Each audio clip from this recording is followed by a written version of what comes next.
My parents, 58F, 62M, moved to live closer to my sister, 33F, and now they're upset I, 28M, won't make sure they see my kids?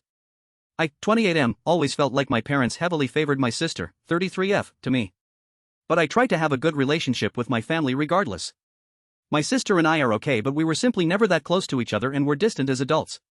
When we all lived close together, my wife, 28F, and I would invite my parents over for dinner a couple of times a month, and we made an effort to be close to them.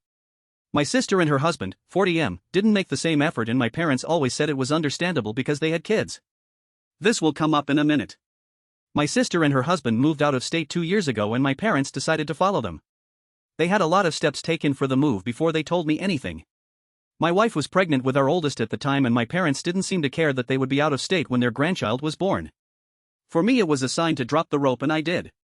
Now my wife and I have 2 children together, and my parents are going crazy because they have never met my kids and they have no relationship with my kids.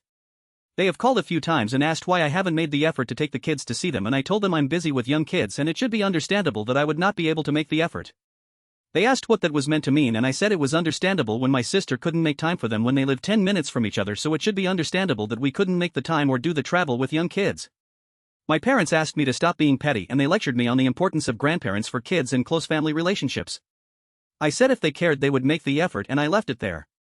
They have tried to follow up several times since, but I refuse to enage. I don't know if I'm doing the right thing, so that's why I'm here. I'll take advice on shutting this down for good or opening the conversation back up or whatever people think I should do.